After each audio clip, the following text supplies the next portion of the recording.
walaal nagu soo biir adigoo aad u mahadsan.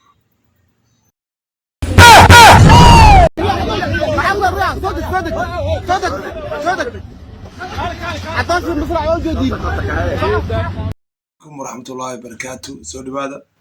Horta ninkii Catoosh ah horta waa kana asal soo daayay oo hadlaayo bal Catoosh ayaa noo sheekeynayo qaabkii dhibaa loo xiray oo maartay maslaxo ay mooto u degtay bal ila daawada Catoosh oo la soo daayay wallahi meeshan waa ruwaayad waay dadkan waa isqabanaa dadka film u jiraan bal noo wada waa haween xilligan xafiiskeyga ayaan joogaa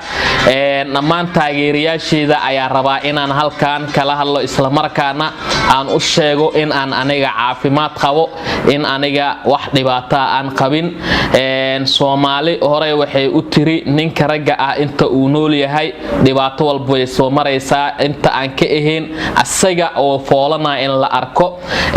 Soomaali ninka ragga sidiisa xaalad walba oo soo marto waxa loo inuu isdajiyo aniga xaaladaas aan galay dadka qaar way ku farxayeen dadka qaarna way ka xumaanayeen horta waxa la lahay dhamaan umada Soomaaliyeed iyo qof walba muslim ah waa walaalo waayo jabka walaalka ina ku faraxdo ma ahan dadka xumaanta ku farxay waxa leeyahay ina adiga xumaan ah ku faraxdo ma ahan waxa horta sida Catoosh ma sheegay waa la soo daayay oo hadda xafiiska iyo jooga marka bal sida u dhacay markay maslaxo mootada kala degaysaa waxay tahay qaab qosol badan bismillaah bal inta sarta ila daawada oo yarta please inta ay markay mootada kala degaysaa bella inta sila ka helaneen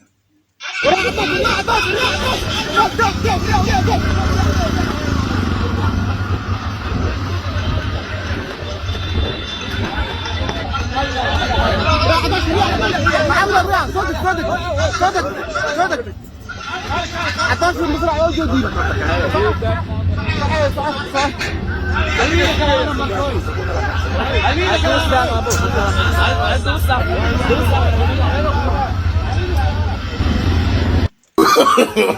no قدام قبول Soomaaliya hada u jabto oo maradana aan u noqoto hada mar on jaanis ku helan way ka faa'iideysanayaan marka maslaxo ayaa saaki mooto ku weerartay Catoosh oo saaraya waliba ayadoo ku dhagan tahay kuleetiga oo war arkaysan ay meel saliga oo bir maartay meel askar joogto control ay u sii wada marka halkaas buuqoy dagaalkooda ka socda marka dadkan marka waa dad ruwaayada wada dadka sababtoo marka isfraanba banaanka ay kala maraan laakiin ciladan mar walba taagan waa wax xun marka Catoosh oo soo hadlay caawa wuxuu yiri waa mar alxamdulillah waa fiicanahay waa soo daayay falkan saaka ayuu dhacay marka waa fal aad u xun waaye labada qof aniga waxa siinayaan talo dadka marka isfraan waxa wanaagsan in si fiican maartay loo kala dhamaado oo arlada ma waasic waaye oo loo newlo beeshis oo ka qarato beledkiisa galo marka waa ma fiicin sida maal walba adiga isku jaaqaysin oo dadka dhexdeena maartay lacag naga soo biyaan oo fiis lagu raadiyaan oo maal walba camera la daba joogto